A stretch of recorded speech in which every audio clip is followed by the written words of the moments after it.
It was a dark and stormy night when a group of riders gathered in a holiday home in the Swiss Alps. In a house on the shores of Lake Geneva, what was supposed to be a summer of carefree fun and outdoor excursions had proven miserable, with hardly a day in which the sun could be bothered to make an appearance. With nothing to do but lounge indoors, one member of the group proposed an idea. They would take inspiration from the inclement weather and each write a ghost story. And from this friendly contest, one of our most iconic monsters was born. I'm Nicole Miras, and this is Fireside Fables.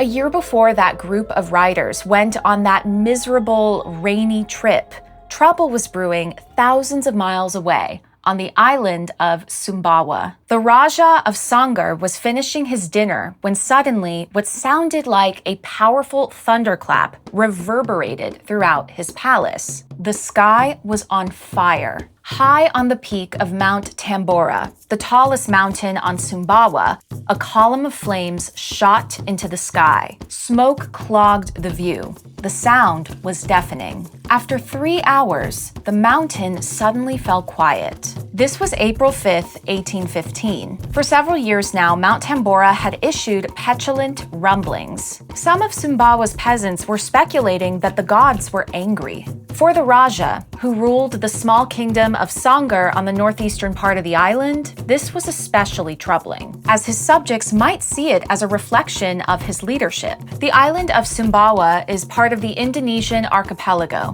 which in 1815 was a hodgepodge of European colonies and agrarian kingdoms. Residents of Sangar were fortunate not to have attracted the interest of Dutch or British colonizers. Nevertheless, more local dangers existed, such as pirates from neighboring islands, who regularly kidnapped and sold victims into the slave trade. The Raja had plenty to worry about. The last thing he needed was a restless Tambora making his people anxious. But over the next few days, the mountain grumbled and shook, culminating in a final, catastrophic eruption. The eruption of Mount Tambora on April 10th, 1815 remains the largest recorded volcanic eruption in history. Within just a few hours, the Sangar Peninsula, including the Raja's kingdom, was gone. Boiling magma, pumice stones, and ash consumed the nearby villages at such insanely high temperatures that the victims' bones turned into charcoal. We know this thanks to a 2004 archaeological excavation conducted by the University of Rhode Island. Only then was the full magnitude of the eruption uncovered, as the study revealed that the temperatures reached by Tambora were much higher than those of Mount Vesuvius in 79 AD. After the excavation, volcanologist Haraldur Sigurdsson dubbed Tambora the Pompeii of the East. About 10,000 people died during the initial eruption, and in the coming weeks, at least 50,000, but maybe as many as 100,000 people died of starvation and disease. The ash cloud released by Tambora was so massive that it reached the size of the continental US. Sumbawans, as well as communities on Bali, Lombok, and other neighboring islands, faced devastating famines and poisoned drinking water. The reason we know the details of what happened on that fateful day is because the Raja managed to escape, though not all of his family members survived the tragedies of the subsequent weeks. For the rest of the globe, the eruption caused what is known as a volcanic winter, when a massive eruption unleashes sulfate into the atmosphere, blocking the sun's rays and causing global cooling. The effects on agriculture were especially brutal in Southeast Asia. But this eruption was so powerful that it impacted the climate all over the world, resulting in a special nickname for 1816.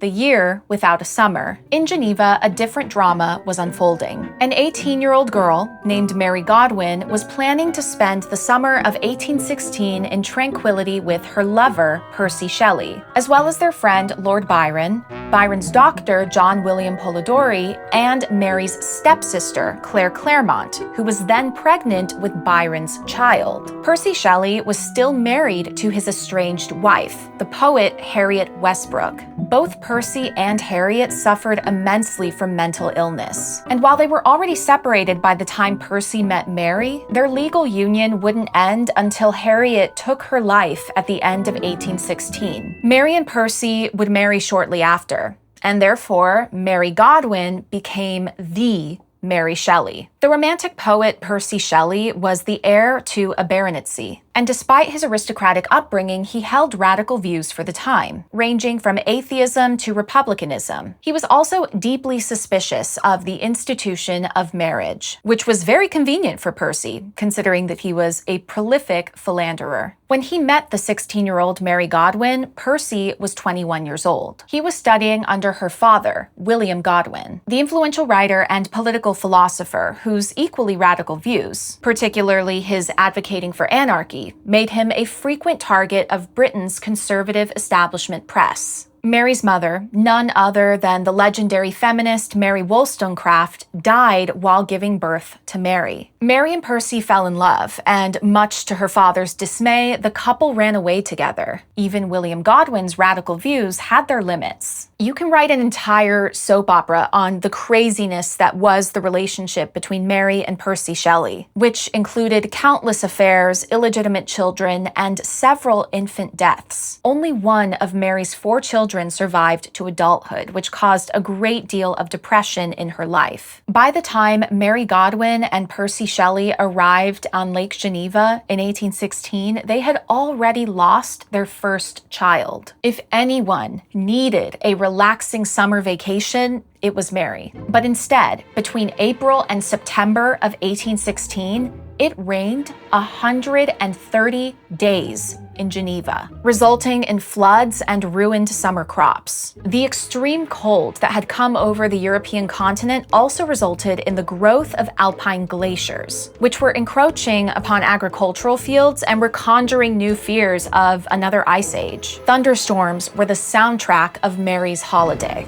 Dark, stormy nights, lashing rain, the setting was downright Gothic, and ripe for the creation of what would become what many scholars consider the first science fiction novel. As the year without a summer marched on, it was Lord Byron who suggested that the group write ghost stories. After many nights mulling over the assignment, Mary describes laying her head on her pillow and entering this liminal state between sleeping and waking. "I did not sleep, nor could I be said to think.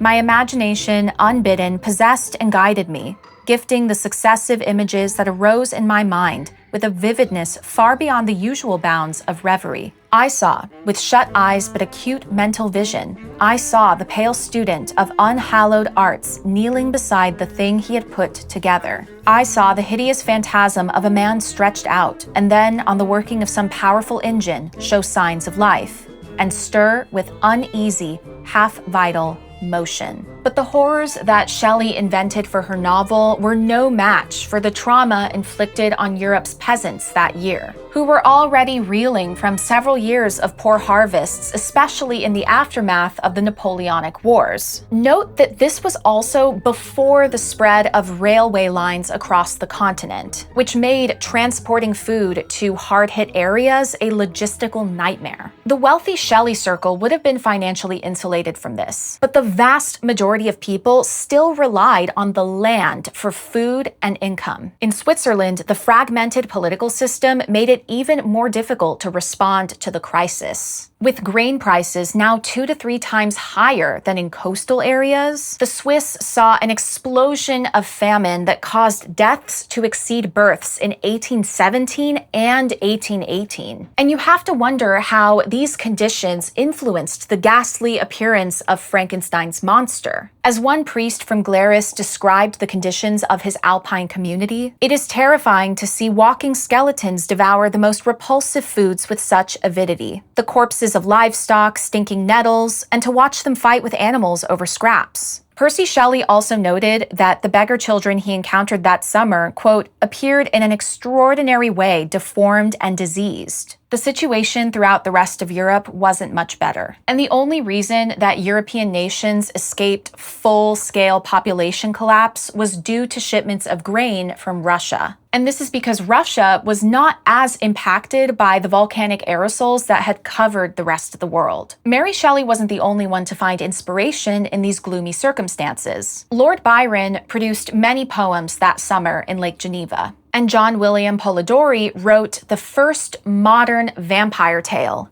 The Vampire, which would later inspire Bram Stoker's Dracula. But it is Mary Shelley's Frankenstein, which remains the most enduring legacy of that summer on Lake Geneva. What astounds me personally when I revisit Frankenstein is the novel's prescience. Since we now live in a time when scientific advancements have made miracles like organ donation possible, although that is fraught with ethical questions in itself. But these advancements pose other major ethical questions, from gene editing to AI. I'm also struck by the extraordinary loneliness of Frankenstein's monster, who is cast out by his creator and reviled by all who come across him. Mary Shelley's life was filled with complication and tragedy. Imagine being an 18-year-old girl, already having buried a child, and living in precarious circumstances with this man who seems to have pretty fickle allegiances. And despite all of that, she bestowed a gift to us in the form of a novel about the dangers of playing God and the responsibility that we owe to our creations. Thank you so much for watching. If you're interested in folklore, fairy tales, ghost stories, and more, please consider subscribing. And if you have an idea for a future episode, let me know in the comments. Be well, and I'll see you next time.